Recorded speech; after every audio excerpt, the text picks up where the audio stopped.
Last lecture के अंदर हमने गैलीलियन ट्रांसफॉर्मेशन के टर्म्स स्टडी किए थे अलग अलग के लिए, जैसे कि पोजीशन के लिए, वेलोसिटी के लिए, एक्सेलरेशन के लिए हमने देखा, और डिस्प्लेसमेंट के लिए कि और फोर्स के लिए भी कि कौन सी चीज़ वेरी करती है, कौन सी चीज़ वेरी नहीं करती है। और गैलीलियन ट्रांसफॉर्मेशन के अंदर जो मेन टर्म्स इंक्लूड है कि टाइम हमारे कांस्टेंट रहने वाला है, टाइम फ्रेम ऑफ रेफरेंस पे डिपेंड नहीं करने वाला है, ये terms.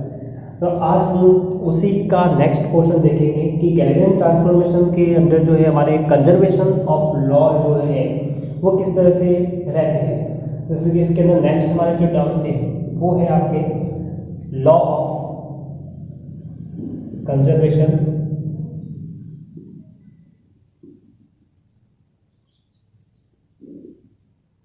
Of momentum. Okay, momentum conservation के लॉ की बात करते हैं।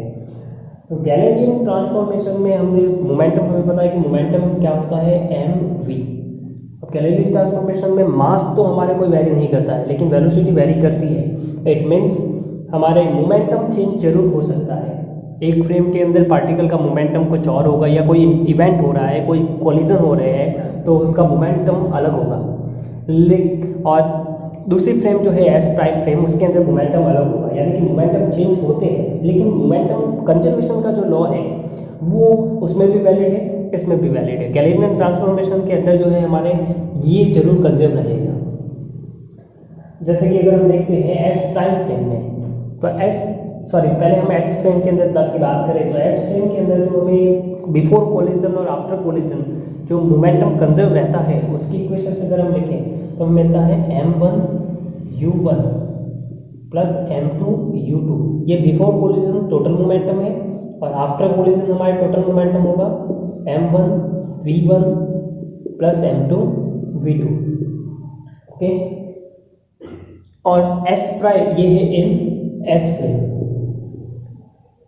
इन s prime frame before collision.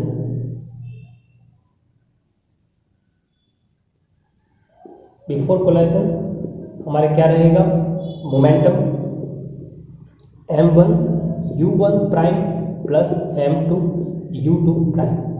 After collision हमारे क्या रहेगा, momentum m1v1 prime plus m2v2 prime. Okay, अब हमें ये देखना है कि इन दोनों का सम जो है वो इनके इक्वल आता है कि नहीं आता है। अगर ये दोनों इसका सम इस सम के इक्वल है, इट मीन्स हमारे जो है एस प्राइम फ्रेम के अंदर भी लॉ कंजर्व रह रहा है। तो हम इसको देखते हैं। हमारे जो गैलीलियन ट्रांसफॉर्मेशन है वो ट्रांसफॉर्मेशन इक्वेशन हमें क्या कहते हैं कि u1 की value u1 equal to u1 prime plus v, u2 prime, u1 की वैल्यू आ गई हमारे, u2 की वैल्यू होगी हमारे u2 prime plus v, v1 की वैल्यू होगी हमारे v1 प्राइम प्लस v। यहाँ पे हमारे जो कैपिटल V है वो हमारे वेलोसिटी ऑफ द फ्रेम है, और ये जो v1 और v2 है वो हमारे पार्टिकल की वेलोसिटी हमें है, और v2 हमें मिलेगा v2 equal to v2 prime plus v। Okay, इन इक्वेशंस को u1, u2, v1 और v2 इनकी वैल्यू को हम इस इक्वेशन के अंदर पुट करते हैं तो हमें क्या मिलता है,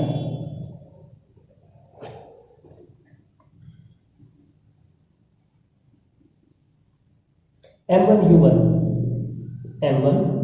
की जगह पे हमें हो जाएगा u1 prime plus v plus m2 u2 की जगह u2 prime plus v equal to m1 v1 vector, इसके प्लेस पे आ जाएगा हमारे v1 prime plus v, m2 v2 prime plus v। Okay, अब इसको हम जो है ओपन करते हैं हमारे, और इसको रीअरेंज करते हैं तो हमें क्या मिलता है, यहाँ पे हमें मिलेगा m1u1 prime plus m1v plus m2u2 prime plus m2v m1 v1 prime plus m1 v, m2 v2 prime plus m2 v। Okay, m2v cancel out, m1v cancel out, m1 u1 prime plus m2 u2 prime equal to m1 v1 prime plus m2 v2 prime. It means हमारे S prime frame के अंदर भी हम ये लेके चले थे और हमें ये मिला। इट मीन्स हमारे एस प्राइम फ्रेम के अंदर भी मोमेंटम कंजर्व रहता है। लाइक इनर्शियल फ्रेम एस में जो है एनर्जी कंजर्वेशन के लिए हम जानते हैं कि अगर हमारे कोलिजन हो रही है तो उसके लिए इक्वेशंस होगी हमारे half of m1 u1 square plus half of m2 u2 square equal to half of m1 v1 square plus half of m2 v2 square. अगर ये पूरी तरह से इलास्टिक कोलिजन है तो हमारी ये इक्वेशन वैलिड करेगी। अगर नॉन इलास्टिक कोलिजन है या फिर पार्शियली इलास्टिक कोलिजन हो तो उस केस में कुछ एनर्जी का लॉस हो जाएगा जिसको हम Q से डिनोट कर देते हैं। तो ये अदर फॉर्म के अंदर लॉस होने वाली एनर्जी है Q। एस प्राइम फ्रेम के अंदर अगर एनर्जी मान लेते हैं कि हमारी एनर्जी कंजर्व रह रही है तो हमें एस प्राइम फ्रेम के अंदर क्या ऑब्जर्व होना चाहिए, half of m1 u1 prime half of m2 u2 square prime square sorry half of m1 v1 prime square half of m2 v2 prime square plus q। तो जैसा हमने next last जो section में किया वही हम वापस यूज करने वाले हैं। u1 u2 v1 और v2 की वैल्यूज हम पुट करने वाले हैं। तो ये वैल्यू इसके अंदर लिखते हैं तो हमें मिलेगा हाफ ऑफ m1 u1 की जगह पे हमारे हो जाएगा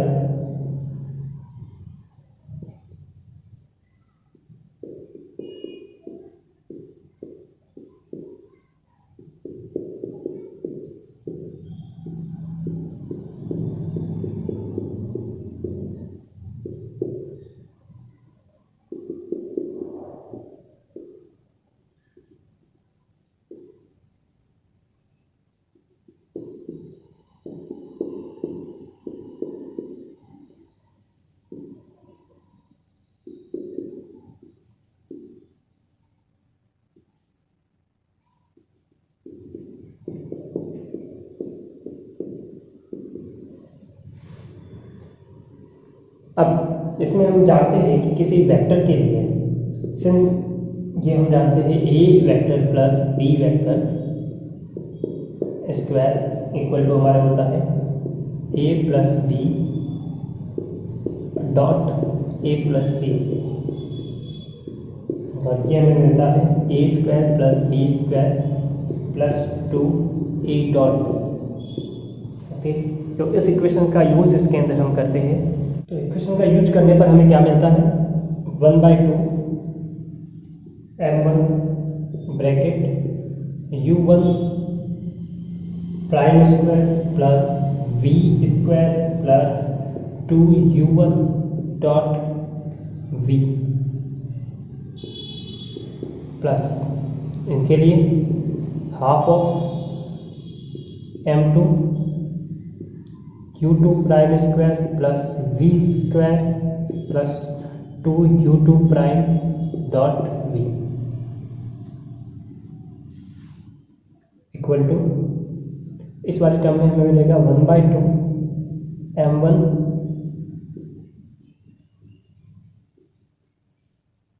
ब्रैकेट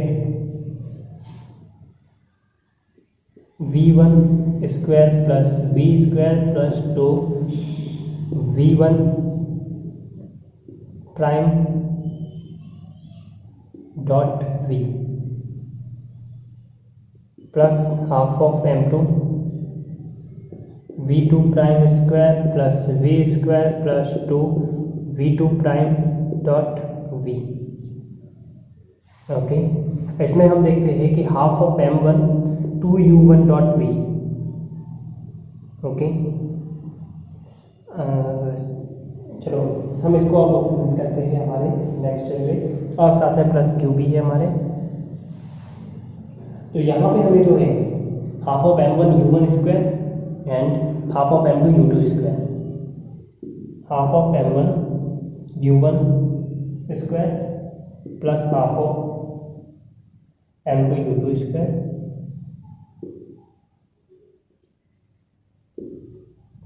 प्लस 2 से 2 हमारे कैंसिल आउट हो जाएगा, तो हमारे ये हो जाएगा m1 u1, ओके। यहाँ पे m2 u2 और दोनों के अंदर v हमारे कॉमन आउट हो रहा है, तो हमारे ये हो जाएगा m1 u1 prime plus m2 u2 prime dot v equal to, next इस साइड में हमारे क्या हो जाएगा, half of m1 v1 prime square plus half of m2 v2 prime square plus m1 v1 prime plus m2 v2 prime dot v plus q। अब हम ये already ही इससे प्रीवियस सेक्शन के अंदर क्लियर कर चुके हैं, ये हमारे मोमेंटम है और हम ये चीज़ क्लियर कर चुके थे कि हमारे मोमेंटम गैलीलियन ट्रांसफॉर्मेशन के अंदर जो है इनवैरी रहता है, कंजर्व रहता है इसका law. It means initial total momentum equal to final total momentum, तो ये हमारे इक्वल होना चाहिए लास्ट सेक्शन के अकॉर्डिंग, तो हमारी ये कैंसिल आउट हो जाता है। तो हमारा जो बचता है वो half of m1 u1 prime square plus half of m2 u2 prime square equal to half of m1 v1 prime square plus half of m2 v2 prime square. हम लेके एस फ्रेम में चले थे कंजर्वेशन का law, और हमें S prime frame के अंदर भी कंजर्वेशन ऑफ लॉ वैलिड मिला। इट मीन्स हमारे जो law of conservation of energy जो है वो भी गैलीलियन ट्रांसफॉर्मेशन के अंदर जो है इनवैरी रहते हैं।